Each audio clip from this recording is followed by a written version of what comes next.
Hello and good evening. Thanks for joining us. You're watching News on 2 with me, Muhammad Amin Carlos.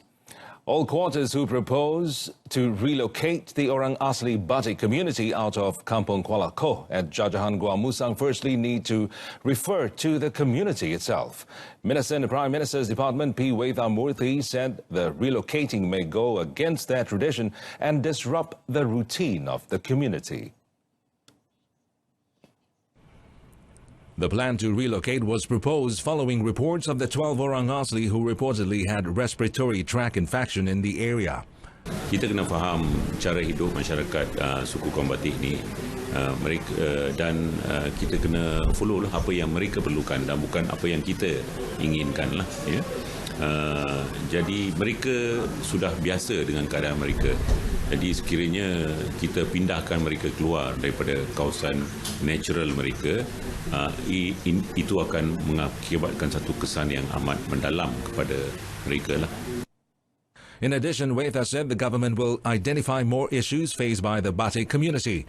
Wetha said he will inform and conduct visits to Kuala Koh on a weekly basis to assist the Orang Asli Batik community. The minister said to RTM after being a guest on Selamat Pagi Malaysia show in Angkasa Puri, Kuala Lumpur.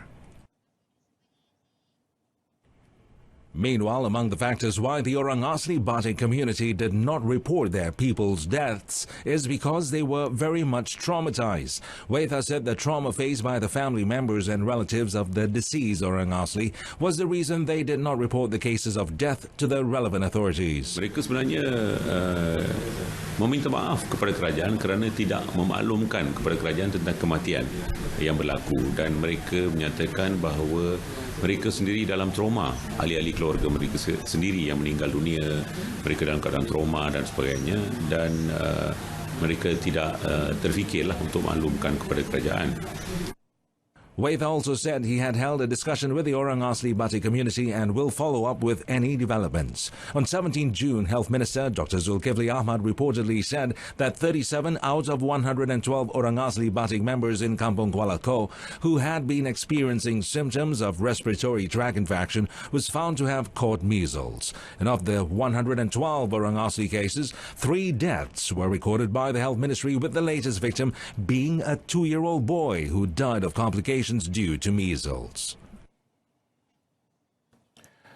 An Indonesian woman and her teenage son were burnt to death in a fire that destroyed 4 houses in Kampung Sungai Udang, Klang today. In Selangor Fire and Rescue Department Director Norazam Khamis said firefighters found the bodies of Sulastri, 48, and her 18-year-old son, Wahyu Muhammad Ashraf, in the bathroom of one of the houses after they had put out the fire, which started at about 6:30 a.m. Now, speaking to reporters at the scene, Norazam said Sulastri and Wahyu attempted to flee the house through the rear door, but it was locked from the outside and was blocked by one of 4 motorcycles parked inside the house. Norazam said firefighters rushed to the scene in 3 engines from the Kota Raja, Sri Andalas and Port Klang fire stations after being summoned at 6:48 a.m. Well, he said they brought the fire at the 4 houses under control in 5 minutes and put out the blaze about 30 minutes later and prevented it from spreading to other houses nearby. He added that 10 other occupants of the 4 houses escaped the fire. The bodies, he said, were sent to the Tengku Ampuan Rahimah Hospital for post-mortem. Norazam said an initial investigation found that a short circuit triggered the fire in the living room of the house. Well, a 4-wheel drive which was involved in a road accident was found burnt at Jalan Patau Patau 2, Labuan, early this morning. Now, it is believed that the driver only suffered minor injuries and was sent to the Labuan hospital for further treatment. Now, Labuan Police Chief Superintendent Muhammad Farid Ahmad said police received a call regarding the incident at 4:30 a.m. The 38-year-old driver of the vehicle was believed to have been speeding and crashed into a barrier before it burnt. The case is being investigated under Section 43 of the Road Transport Act 1987. An unidentified body of a man was found floating in the waters at about 0.1 nautical miles southeast of Pulau Bumbun Besar in Langkawi, Kedah, yesterday evening. The Kedah and Perlis Malaysian Maritime Enforcement Agency MMEA Director First Admiral Rosali stated that the body was found by a fisherman who went fishing at the area around 5 p.m. Well, Rosali said a maritime boat was raced to the location soon after receiving a report regarding the discovery of the body. The naked body of the man was then taken to the Bukit Malut MMEA jetty before being handed over to the police for further investigation. Rosali said the agency has yet to receive any complaint from the public about the loss of any family member. Now, he has called on those with missing family members to contact the Langkawi Maritime Operations Center at 04966 2750. Domestic Trade and Consumer Affairs Ministry, KPDNHEP, busted a syndicate known as Geng Gemuk, who was responsible for carrying out illegal decanting of the subsidized liquefied petroleum gas, or LPG, during a raid on a premise in Kampung Teluk in Pulau Pinang at about 6 a.m. today. In Seberang Perai Tengah, KPDNHEP Enforcement Chief Ahmad Azrazuddin Ahmad Hamdan said a total of 126 gas cylinders were seized during the operation at the syndicate's premises, which had been in operation since 3 years ago. Ahmad Azrazuddin said during the raid, the syndicate members were caught decanting the subsidized gas to industrial cylinders. He also said that out of the total, 98 of them were 14-kilogram capacity cylinders, while the remaining 28 cylinders consisted of those with 50 kilograms capacity. Ahmad Azrazuddin said the seized items, estimated to be worth about 12,000 ringgit, were later sent to KPDNHEP's store. Jadi sebarang tangkapan dapat dibuat kerana semasa serbuan kehadiran pegawai disedari oleh suspek dan mereka berjaya meloloskan diri. Saya difahamkan mereka ini mengupah tonto dan semasa operasi decanting itu dibuat, mereka tonto ini berlega-lega di sekitar kawasan yang menjalankan aktiviti decanting lah. He added that the case is being investigated under Section 21 of the Control of Supplies Act in 1961. The Kedah Immigration Department successfully nabbed 15 illegal immigrants who hail from Bangladesh during an integrated operation yesterday. The department acted based on information from the public and intelligence gathered. Now, all the men who were aged between 18 and 37 were captured at a business premises in the vicinity of Sungai Petani.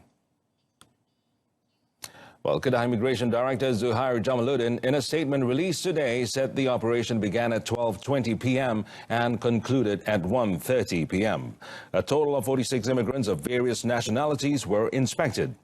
All illegal immigrants who were nabbed were found to have committed various offences under Section 6, Subsection 1 of the Immigration Act 1959-63, or Act 155. They are being detained at the immigration lockup of the Home Ministry building in Al-Usar before being handed over to the Belantik Immigration Depot in Sek. Johor is searching for a new breed of durian that will cement its ranking as the main durian producer in the country. Now, State Islamic Affairs, Agriculture and Rural Development Committee Chairman Tosrin Jarvanti said Johor produced 52,261 metric tons of durian last year, making it the main durian producer in the country, followed by Pahang and Sarawak. Tosrin said the government will be hosting the State-Level Agriculture Expo and Fruit Fair 2019 in Segamat between 28th and 30th June, where the theme is Everything Durian. He added that there will be many side events, including to find a new variety of durian that has commercial value. Tosrin also pointed out that there were at least 12 durian variety originally from Johor, which have already been registered so far, and the main objective is to discover a new one. Boleh mencuba nasib. Kalau durian dia baik yang datuk nenek dia tanam 5-60 tahun dulu, ini peluang terbaiklah untuk dia nak mengenalkan jenama durian kampung Johor. Hanya pokok yang berada di negeri Johor saja yang layak dipertandingkan. Tosrin said this in a press conference held at the State Agriculture Department headquarters in Johor Bahru today. An assistant engineer of a government department and another individual are under remand for 6 days, beginning today to facilitate investigation into a case involving false claims totaling 720,000 ringgit. The remand order was issued by Magistrate Nurul Hafia Muhammad Pauzi at the Ipoh Magistrates Court in Perak today. The 57 and 58-year-old man were arrested by the Malaysian Anti-Corruption Commission, MACC, together with two other individuals between 7:20 p.m. and 8:20 p.m. yesterday at the Perak MACC headquarters in Ipoh. The individuals were arrested under Section 18 of the MACC Act 2009 for engaging in claims containing false details in 2018 for refurbishment works by the Perak Tengah District's Irrigation and Drainage Department, or DID, on 4 quotes worth almost 720,000 ringgit. However, to this day, no physical work of repair had begun, although the full payment of the work has been made and received by the contractor. The suspects are believed to have worked with the contractors in making false claims. Two other individuals, a 47-year-old senior officer and a 49-year-old assistant engineer, meanwhile, were released on MACC bail.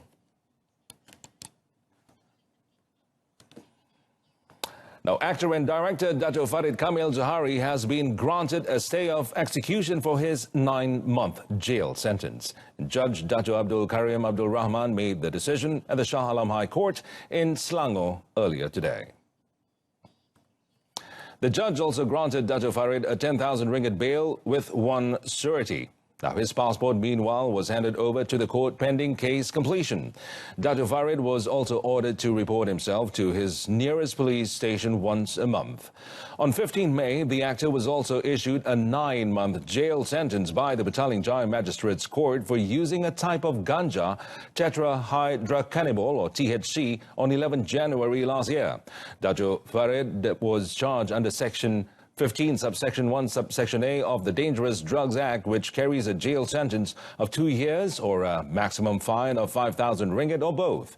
And during the proceedings, the court did not grant the defense's application for a stay of execution. Consequently, Dato' Farid was taken to Kajang prison and his 9-month jail sentence was ordered to begin from the date of the case mentioned. The court made the ruling after Dato' Farid chose to remain silent rather than make a defense. In today's proceedings, the prosecution was represented by Deputy Public Prosecutor Ahmad Nazneen Zulkifli. Meanwhile, Dato' Farid was represented by lawyer Amir Ridwan Hanif and Ahmad Safwan Hazlan.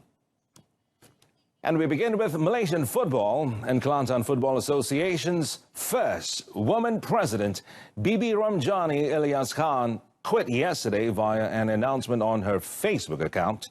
Now, in the same posting, she also apologized for all her shortcomings throughout her tenure. The businesswoman carved her name into the history books in September 2017 when she became the first woman in 71 years to head KAFA. It was reported on Monday that Bibi Ramjani had expressed her willingness to step down to pave the way for an extraordinary general meeting and appoint her successor. It wasn't smooth sailing for her during those 2 years as president, with the Kelantan team going through rough times on and off the pitch, which ultimately ended up with them being relegated to the second-tier Malaysian Premier League. Bibi Ramjani have so far not replied to requests for further comment, while several other KAFA officials, when contacted, declined to comment as well. And that concludes this evening's news on 2. In our top story, government denies plans to move Orang Asli villages. Do join us again at 12:30 tomorrow afternoon. I'm Mohammed Amin Carlos. Stay tuned to TV2 and have a pleasant evening.